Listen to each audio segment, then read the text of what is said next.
Moi, j'ai surtout envie de dire qu'on est paysan. Et parce qu'en fait, mon premier associé, c'est la terre. Et qu'en fait, j'exploite pas la terre, je travaille avec elle. C'est le cœur de mon métier, quoi. Voilà.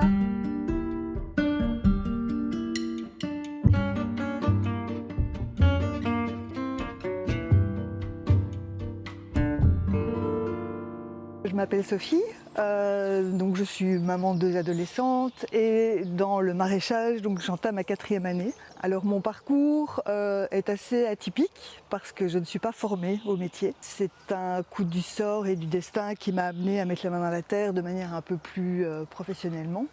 Il y a eu un appel à l'aide d'un maraîcher il y a 4 ans de ça, en burn-out après 3 ans sur 1 hectare, et il a cherché de l'aide.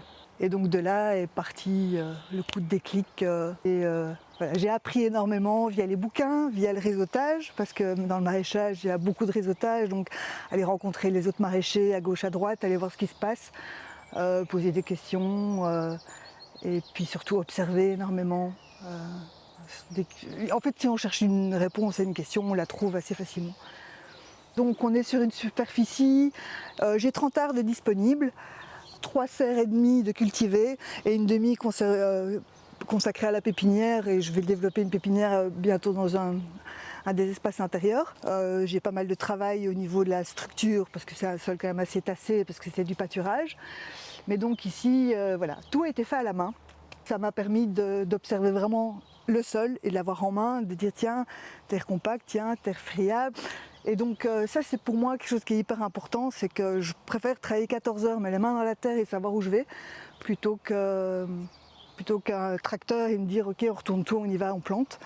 Donc le projet existe depuis 4 ans, je suis passée d'1 hectare à 50 arts, et là je suis à 30. Je pense que c'est équilibré, ça reste encore beaucoup, mais pour moi c'est une bonne surface. J'ai 2 manières de déboucher. Donc le premier, c'est un abonnement panier à l'année. Donc les gens s'abonnent pour l'année et ils ont chaque semaine un panier composé des légumes du potager. Et puis alors je fais une petite étale aussi de vente à la pièce. Je pense que dans un idéal, tout le monde aimerait bien manger des bons légumes, tout le monde... mais l'abonnement est un frein pour beaucoup de personnes. Et puis voilà, l'irrégularité dans les ventes. Surtout en petit producteur, moi je ne souhaite pas être labellisé bio. J'ai plutôt envie de travailler avec un système d'SPG, système participatif de garantie, en disant clairement aux consommateurs, mais venez, vous me contrôler et vous êtes les bienvenus, j'ai rien à cacher. Parce que ça, c'est une grosse part du travail, je dirais que c'est ça. C'est la commercialisation, la communication, se faire connaître. C'est un gros travail. Le discours que j'ai souvent, c'est on voit une carotte, on se dit la carotte vaut 30 cents, mais quand on explique qu'une carotte passe 4 mois en terre, que la semence coûte autant, que le travail de la terre coûte autant, c'est autant d'heures de travail, elle vaut bien plus, et que parfois notre travail n'est pas justement rémunéré parce qu'on ne vend que de la carotte, entre guillemets. Nous, en tant que femmes, on a une force qui n'est peut-être pas forcément musculaire et physique, mais qui est là-dedans. Maintenant, c'est évident qu'en pleine canicule, quand il fait magnifique et que les hommes travaillent torse nu, nous en tant que femmes, c'est aussi parfois, on se rend compte que si on est en short et je me rends compte qu'on me photographie alors que je suis baissée, pourquoi cette position, voilà, c'est parfois un peu, et ça c'est typiquement la femme qui subit ça. Et puis parfois, j'avoue aussi, il y a certains regards d'hommes qui nous mettent un peu en doute par le fait qu'on soit une femme, mais je pense qu'on est assez nombreuses à faire nos preuves. Mais bon, c'est encore fort dans les mœurs. Ce que je préfère dans mon métier, c'est le travail avec les saisons. Et puis l'adaptabilité et le défi que ça apporte aussi. Chaque année est différente au niveau du climat, donc les résultats ne seront pas les mêmes. Donc c'est un défi permanent en fait, ce métier.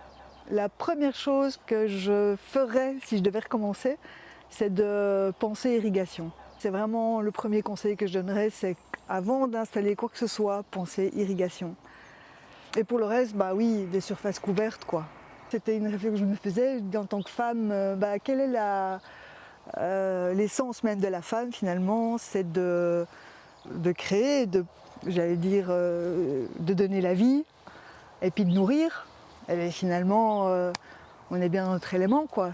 Chaque petite graine, je lui donne vie, et puis après je nourris. Donc je nourris le sol, qui nourrit le légume, qui nourrit l'humain. Donc je pense qu'on est à 100% dans le bel alignement de ce qu'est la femme.